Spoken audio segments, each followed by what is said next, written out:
got in the plane, I was thinking, I was just thinking about 40 years of marriage and what it meant. Speak.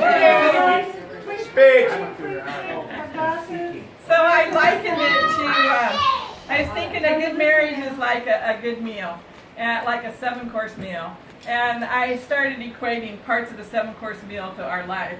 And so you start out with your appetizers, and you try out different flavors to see what you like, and you see what suits you, and you sort of narrow it down, and we decided to get married.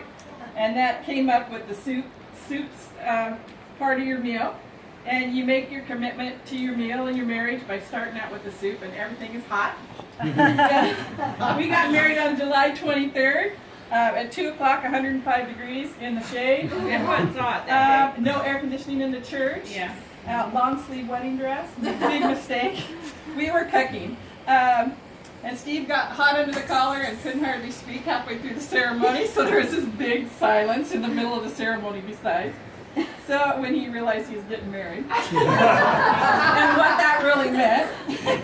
So the hot continued on into the honeymoon, which was nice. And I can't even read my writing now. So you make a commitment through the thick and thin of the soup. And sometimes it gets cold, like gazpacho. And life doesn't feel. On our honeymoon, I had a crying fit because I didn't feel different. Mom and Dad always seemed so happy. So I thought when we got married, we dated for 5 years. So I thought when we got married, we'd feel like different. Well, you know how dumb that is. When you're young and you have this idealized view of marriage. So of course I had to cry for about 2 hours on our honeymoon the first night. It wasn't very romantic. Poor Steve. So then the soup starts to taste wonderful, and so it gets warm and it sates your appetite for more to come. So the next part of the meal is the salad, and everything is green. We're green on how to be married. We're green at starting new jobs, at setting up a house and maintaining it. We're green at making couple friends, because that's a hard thing to do, where you both like your friends. And the marriage got choppy at times with like a salad. And so then you add the dressing, and the vinegar and oil doesn't always blend well, but it still dresses the salad. And then you add the croutons on top, which was kids coming along into the salad. And once again, everything is green. Now you're new parents and you don't know how to be parents, so more green salad. So about this time, the main course comes along. It arrives with a full plate in front of you. So it's the full meal deal. And you are supposed to eat it all. So the meat and potatoes, the steak is sometimes too rare, and sometimes it's done and tough, and you get a mouthful of gristle, but you like the gristle. Yes, I do. Life gets hard, favorite. and then you get to the good and tender part by the bone, and it's good, and your kids are growing up, and life is full and absolutely crazy, but it's all wonderful. But at times, the meal in your stomach is so full, you're not sure you're going to be able to finish it, because everything gets so hard, and your stomach groans. You loosen your belt as you let your kids have more freedom and latitude, and you start letting them go a little bit. And the veggies on your plate are swimming in the gravy because you just got too much going on. Your career's at its peak.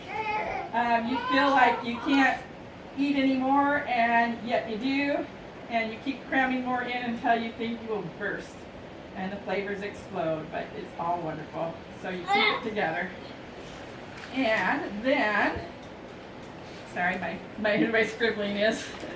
So then you look around, see what's left on your plate. And then suddenly, as fast as it all was served, the main course is done. You're finished. You're a little sad that it's over, but you're full and you're tired. So then comes the fine wine course. We started that not too long ago. So you pour yourself a glass of wine and you sit back and you try to relax. And then comes the toast. You toast your kids' graduation from college. You toast their first professional jobs. You toast their engagements. And then you toast their weddings. And then you toast their first homes. And then you toast yourself for being successful parents.